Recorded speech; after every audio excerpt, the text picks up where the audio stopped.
Cheesy the Podcast, presented by Just Cheesy Productions.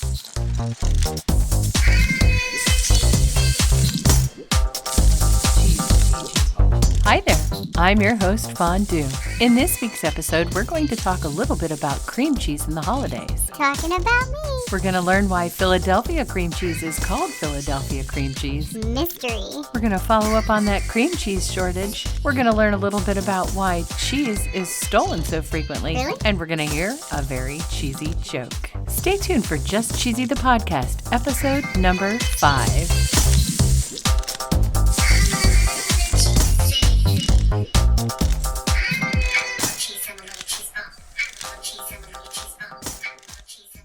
So cheesy, last week we talked a little bit about Hanukkah and how cheese was related. Yeah, and side note, you said latke wrong. Yep, I sure did. That's right, cheesy. Sometimes I stumble with pronunciation, but we'll try to do a little bit better today. According to the website I Love Imported Cheese, there's a Filipino tradition for Christmas with Edam cheese. And with Edam cheese, it looks like they actually are round and wrapped in red wax, and it's called queso de bola. Ebola? No, cheesy. Queso de bola, which means ball of cheese. And this is to be served alongside ham and warm bread. Yum. Looks like the Scandinavians do the holidays right. They go for a buffet style. I love a buffet. And they do something like a cheese board where they have Christmas ham, fish, casseroles, and cheeses such as Gouda, Munster, Swiss, and Havarti. In England, entire wheels of Stilton are gifted and paired with fresh fruit and port for dessert. And here in the U.S., with our melting pot of cultures, a few cheese-centric dishes have evolved. And one of my very favorites, and I know yours too, cheesy,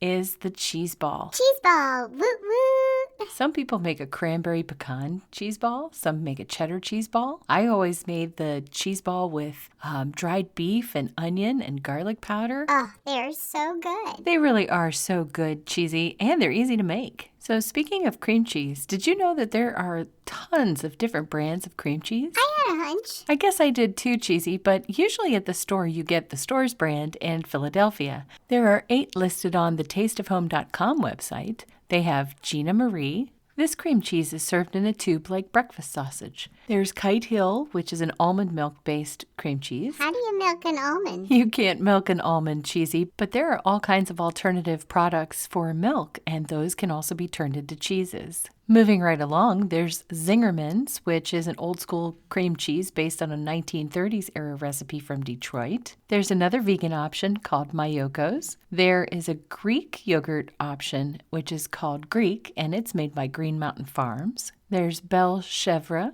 And there's also Tillamook. This is one of my all-time favorites based in Oregon. And so we have 7 of the cream cheeses here, and number 8 was, of course, Philadelphia. And this leads me to my next topic today, which is why Philadelphia cream cheese is called Philadelphia cream cheese. And it's not what you think. 'Cause it's made in Philadelphia?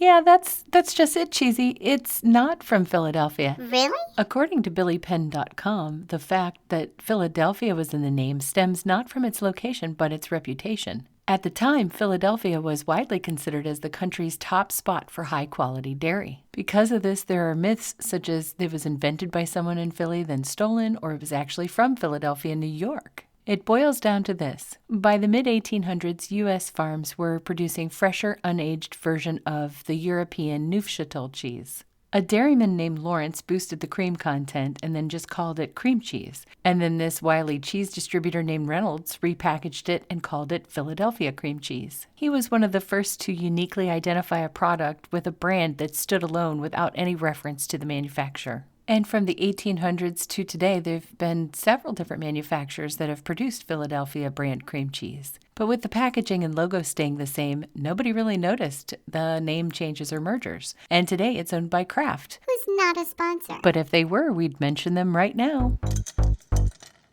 Just Cheesy the Podcast is sponsored by Just Cheesy Productions. This week, Cheesy might be posting something interesting on Instagram. Make sure to follow Cheesy on Instagram, Pinterest, Twitter, Facebook, or basically everywhere on social media.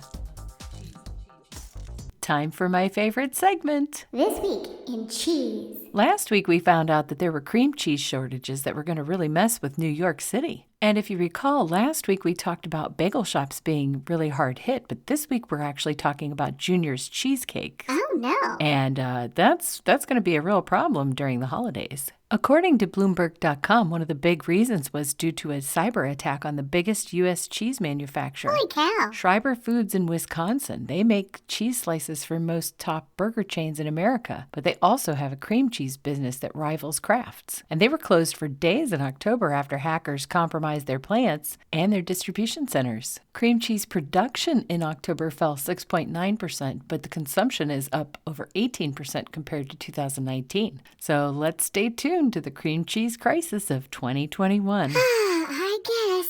Did you know, Cheesy, that cheese is the most stolen food in the world? I had no idea. According to Mashed.com, an astonishing 4% of the world's cheese ends up stolen. Wow. So there's roughly 12.7 billion pounds made annually. So this means that 508 million pounds of cheese are stolen every year. Holy cow. And you said you wanted to know exactly how much that weighs. So if the average weight of a car is roughly 4,000 pounds, then cheese thieves steal the equivalent of 127,000 cars worth of cheese every year. That's impressive. According to this article, they've asked the age-old question, I guess, how does a cheese heist go down? How? Well, it looks like in 2019, you've got to have a guy on the inside. So they captured two men who stole $50,000 worth of cheese from Leprino Foods between 2017 and 2019. One of the thieves reportedly worked at the plant. That's one way to do it. What's another way? The second, they said, was to ask for it. In 2011, two women walked out of an Oregon Whole Foods store with a giant box of cheese. They just asked for it, and one went to the register, and the other walked out the door. Yeah, that's creative. And finally, you can do it the old-fashioned way by planning and executing a heist. Okay. So in 2018, French thieves took off with 700 blocks, which is the equivalent of $11,000 worth of cheese. And in 2019, a Canadian thief posing as a delivery man successfully stole $137,000 worth of cheese from Saputo Dairy. Who knew? Not me. But why?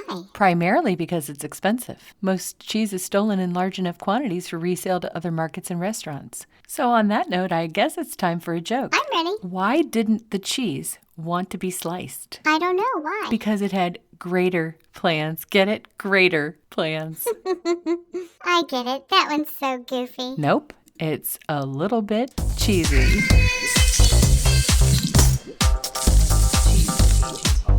Thanks for listening to Just Cheesy the podcast. Stay tuned next week for episode number 6. Stay cheesy, everybody.